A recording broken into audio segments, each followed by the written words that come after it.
Welcome back to SOS Podcast di episode keempat. Masih bersama dengan aku, Hegi Silo.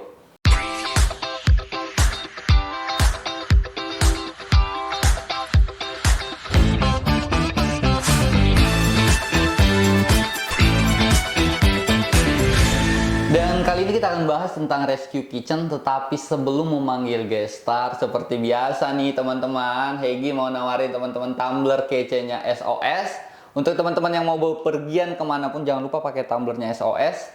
Karena dengan membeli tumbler SOS, teman-teman juga berarti membantu kita feeding and helping more people di Bali.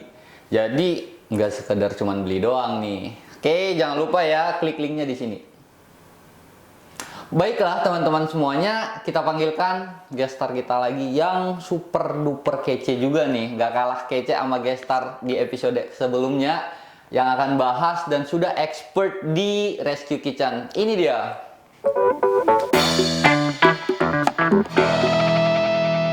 Hai Mer. Hai Kak. Apa kabar? Baik.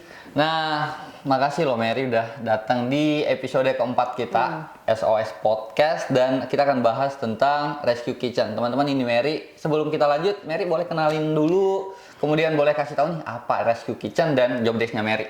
Oke, so hai teman-teman, welcome again to SOS Podcast. Thank you Kak Hegi udah waktu-waktunya.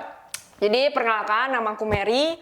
Aku di sini posisinya sebagai food hunter dan juga kitchen coordinator. That's why aku hari ini ada di sini untuk membahas Rescue Kitchen dengan Kak Hegi. Tuh. Oke, thank you loh Mer.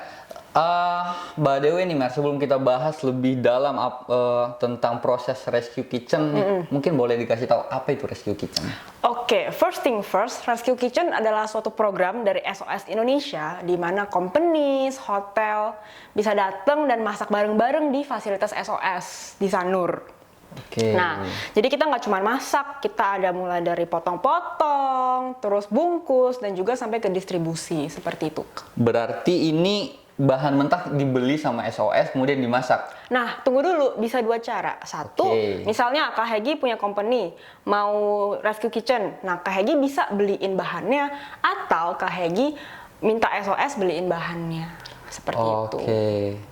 Berarti kalau misalnya aku punya bahan-bahan, let's say telur, beras, sayur-sayuran, itu boleh langsung aku kasih ke SOS, nanti SOS yang mengolah. Betul sekali. Berarti punya dapur dong? Punya dong, kita punya dapur lengkap. Kita punya 2 kitchen staff juga yang khusus untuk bantu Rescue Kitchen. Oke, punya chef juga berarti ya? Chefnya ya ala-ala, tapi ya they can cook.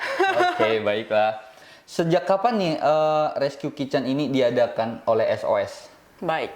Kalau Rescue Kitchen sendiri sebenarnya aktifnya itu paling aktif saat pandemi. Jadi mulai dari 2 tahun yang lalu ya. Oh, pandemi ya. Jadi hampir setiap hari SOS tuh memasak 200, 500 meals. Karena kan pada saat pandemi itu serentak semua orang tuh banyak yang kehilangan pekerjaan. Benar. Betul ya, gitu.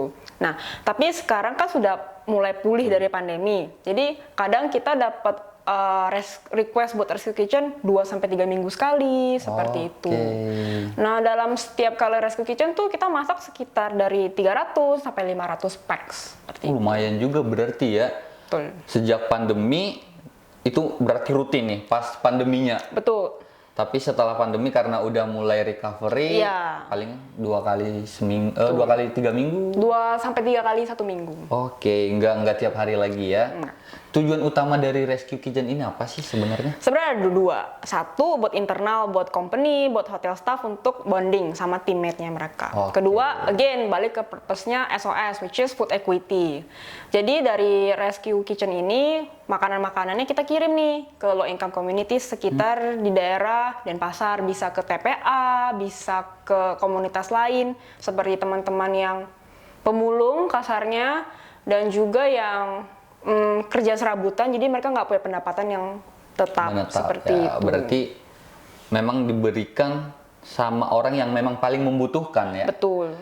Flow di Rescue Kitchen ini gimana sih? Prosesnya lah. Oke. Contohnya, kayak Hegi punya company ya, atau hotel Hegi misalnya. Hegi, keren gak? Misalnya dia request nih mau Rescue Kitchen, berapa packs? 300. Oke, bisa tanggal sekian. Kalau kosong ataupun nggak berbarengan dengan yang lain kita bisa. Nah, berapa orang nih? Kitchen kita maksimal bisa nyamannya akomodate 15 orang. Satu kitchen 15 orang Betul, langsung bisa 15 masak orang. gitu. Iya, Wih, betul. keren-keren. Kalau misalkan lebih dari 15 itu agak susah gitu. Oke. Jadi hanya orang-orang terpilih. Oh, hanya orang-orang terpilih yang Betul, ikut rescue betul, kitchen ya. betul. Baiklah. Mulia ya. Widih. Terus kan misalnya oke nih, nah terus skema selanjutnya mau gimana, mau hotelnya Kak Hegi itu minta SOS untuk siapkan bahannya atau barangnya dari kita, Betul. dari si company betul perusahaannya. seperti Oke. itu. Nah kalau misalnya udah deal seperti apa, kita selesaikan pembayarannya, barulah kita siapkan gitu. Biasanya rescue kitchen ini dimulai dari jam 9 pagi. Dari jam 9 Tuh, ya. sampai selesai distribusi ya kurang lebih sampai jam 1. Tapi kebanyakan sih selesainya para donatur ini mau selesainya sebelum makan siang, jadi mereka hanya sampai jam 12. Oh. Berarti nih itu kan dimulai dari pagi nih, let's say jam 9 pagi, kemudian didistribusikan, diusahakan pada jam makan siang berarti ya. Betul. Nah, tadi Mary sebutkan itu ada sekitar 15 nyamannya 15 Betul. orang lah yang enak bisa masak di dapurnya SOS. Nah, kira-kira apakah nih misalnya si company A memberikan dana untuk rescue kitchen, apakah mereka memberikan dana SOS yang memasak atau mereka ikut berpartisipasi nih, mereka ikut motong atau gimana sih? Bisa keduanya Kak, jadi kita Oke. fleksibel. Kalau misalnya ternyata company Kak Hegi tuh nggak ada waktu atau staffnya pada sibuk semua. Nah SOS tuh punya teman-teman volunteer yang senang sekali membantu kita kalau misalnya ada rescue kitchen seperti itu. So don't worry if you don't have time or people, kita tetap bisa jalan kok. Oke, jadi buat teman-teman yang ada di luar sana punya company, ketika kalian mau membantu SOS dalam menolong orang-orang ada di Bali dengan rescue kitchen, teman-teman boleh kasih dana. Ketika teman-teman tidak bisa ikut bergabung, nggak apa-apa, rescue kitchen-nya tetap berlangsung ya. Betul. SOS yang ngerjakan nanti akan tetap didistribusikan. Atau teman-teman bisa ikut bergabung mulai dari motong, masak, hingga bungkus gitu ya. Ya, dan ikut distribusi Ikut sebenarnya. distribusi. Betul. Wah, keren. Berarti emang tujuannya emang bagus ya. SOS ini maksudnya tidak hanya dalam surplus foodnya, tetapi bisa masak juga, jadi orang-orang lebih aktif berpartisipasi. Tuh, ya. jadi mereka satu sisi mereka bisa lihat, oh benar loh kehidupannya ada yang kurang, misalnya low income seperti itu. Jadi nggak cuma ke hotel, restoran, tapi juga ada ke kalangan komunitas seperti itu. Oke, berarti tadi itu yang dikirim ke beberapa TPA mungkin ya, kemudian beberapa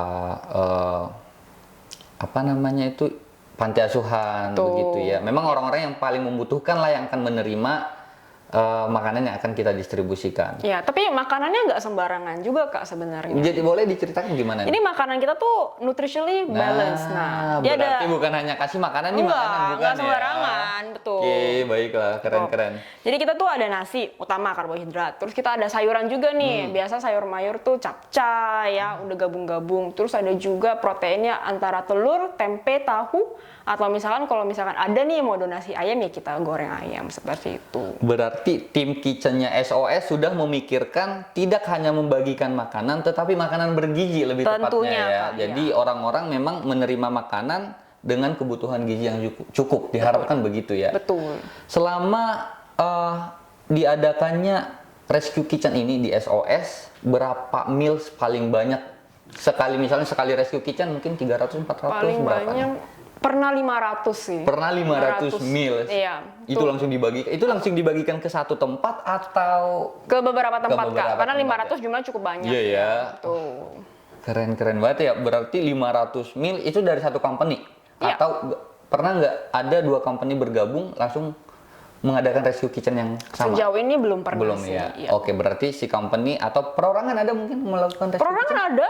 Ada juga ya? 2 bulan lalu ada seseorang dari Singapura. Dari Singapura? Ya, 500 bahkan dia 500. sendiri ya. Wah, teman-teman yang lain jika mau bergabung di SOS Rescue Kitchen, boleh langsung ini dihubungi ke siapa nih? Langsung dihubungi ke aku karena kebetulan aku kitchen coordinatornya. Oke, kontaknya ada di sini ya teman-teman. Boleh langsung hubungi Mary kalau mau berpartisipasi dan ikut membantu dengan mengadakan Rescue Kitchen ya. Langsung ke Mary berarti. Betul.